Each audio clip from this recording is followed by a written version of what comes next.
প্রিয় সপ্তম শ্রেণীর অনলাইন শিক্ষার্থীবৃন্দু, আশা করি তোমরা ভালো আছো। আমিও আলহামদুলিল্লাহ ভালো আছি। আজকে আমি সপ্তম শ্রেণীর ভাগের সাহায্যে কিভাবে বর্গমূল নির্ণয় করতে হয় সেটা শিখবো, তোমাদের শিখাবো। আচ্ছা, ভাগের সাহায্যে বর্গমূল নির্ণয় করতে হলে সর্বপ্রথম আমি একটি সংখ্যা আগে বোর্ডের উপর দেখি। আমি একটা সংখ্যা লিখলাম, 2304। এই সংখ্যাটা লিখলাম। প্রথম কাজ আমার কি, সংখ্যাটি বোর্ডের উপর অথবা খাতায় সুন্দর করে লেখার পরে এখন ডান দিক থেকে, নিশ্চয়ই এটা আমার ডান হাত, এদিক থেকে জোড়া তৈরি করবো। ডান দিক থেকে জোড়া তৈরি করবো। জোড়া তৈরি করলে আমার এখানে 2 জোড়া হলো, আরো জোড়া থাকতে পারে।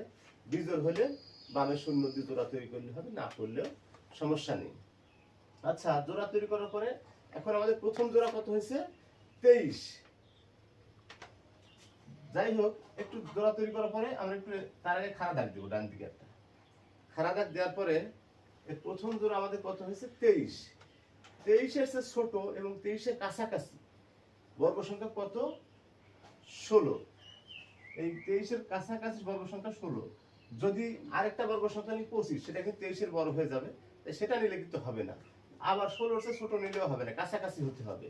এই জন্য আমরা 16 লিখলাম। এখানে লেখার পর এখানে একটা টান দিব, দিয়ে আমরা এখানে একটা বিয়োগফল নামাবো। 23 থেকে 16 বাদ দিলে এখানে আছে 7। আচ্ছা, এখন এই 16 বর্গমূল এখানে 4 লিখব। লেখার পরে এখানে বাম দিকে আরো একটি খাড়া দাগ দেব। এই খাড়া দাগ দেওয়ার পরে আমরা এখানে 4 এর ডাবল, এখানে 8 লিখব। এখন এই আরেক জোড়া 0 4 কেটে আনবো। কেটে এনে এখানে আমাদের হলো 704। আর এইখানে এমন একটা সংখ্যা নেব, সেই সংখ্যাটাকে এখানেও নেব। নেয়ার পরে আমরা এইখানে সংখ্যাটা দিয়ে এখানে একটা গুণ করব। গুণ করলে পুরাটা গুণ করব। গুণ করার পরে যদি মিলে যায় তাহলে আমাদের সেটাই হবে নির্ণেয় ভাগের সাহায্যে বর্গমূল। আর যদি না মিলে অবশিষ্ট থাকে তাহলে সেটা দশমিক আসতে পারে। দশমিকের গুলো পরে শিখবো আমরা।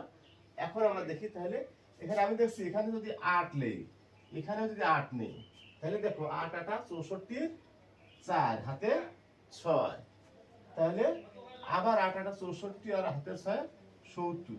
তাহলে আমাদের মিলে গেছে, আর কিছু নাই। অর্থাৎ আমাদের এখানে আর কোনো অবশিষ্ট থাকলো না।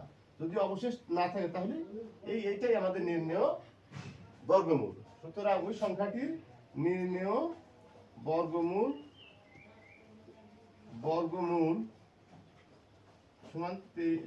সমান 48। ধন্যবাদ সবাইকে, ভালো লেগেছে।